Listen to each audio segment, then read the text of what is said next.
প্রশ্ন ফাঁস কাণ্ডে তুমুল আলোচনায় থাকা সৈয়দ আবেদ আলী যেন এক রহস্যময় চরিত্র। বাইরে এক, ভিতরে সম্পূর্ণ আরেক। বিসিএস সহ বিভিন্ন সরকারি চাকরির পরীক্ষায় প্রশ্ন ফাঁস করে কোটি কোটি টাকা কামিয়েছেন।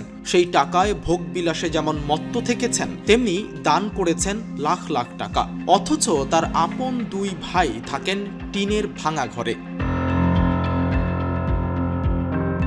সরকারি কর্মকমিশন পিএসসিতে চাকরি পাওয়ার 1 বছরের মধ্যে বিয়ে করেছিলেন সৈয়দ আবেদ আলী। এরপর তিনি তার পরিবারের সঙ্গে সম্পর্ক ছিন্ন করেন।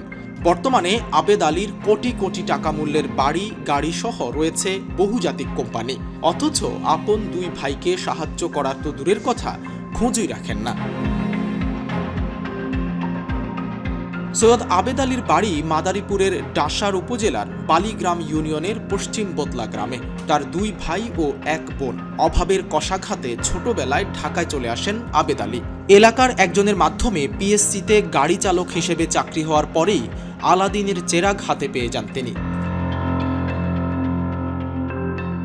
আবেদ আলীর দুই ভাই জাবেদ আলী ও সাবেদ আলী এবং একমাত্র বোন মোহরজান গ্রামে কৃষিকাজ ও অটোরিকশা চালিয়ে জীবিকা নির্বাহ করেন দুই ভাই। অথচ আবেদ আলীর বিলাসবহুল জীবনযাপনের যেন কোনো সীমা পরিসীমা নেই। রাজধানীর ঢাকা, কুয়াকাটা সহ গ্রামের বাড়িতে রয়েছে একাধিক অট্টালিকা। আবেদ আলীর বড় ছেলে সৈয়দ সোহানুর রহমান সিয়াম ও শাফিন ভারতের স্কুল কলেজে পড়াশোনা করেছেন। মেয়ে আমরিন ইংরেজি মাধ্যমের ও লেভেলের শিক্ষার্থী। অথচ তার ভাই সাবেদ আলীর এক ছেলে এতিমখানায় থেকে পড়াশোনা করছেন একটি মাদ্রাসায়। স্থানীয়রা জানান, মূলত টাকা হওয়ার পরেই আবেদ আলী নিকটাত্মীয় সহ নিজের আসল পরিচয় ভুলে গিয়েছিলেন।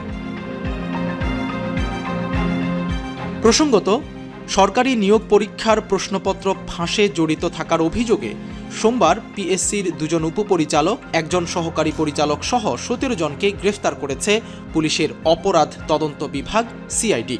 গ্রেফতারকৃতদের মধ্যে পিএসসির সাবেক গাড়ি চালক সৈয়দ আবেদ আলী ও তার ছেলে সৈয়দ সোহানুর রহমান সিয়ামও রয়েছেন।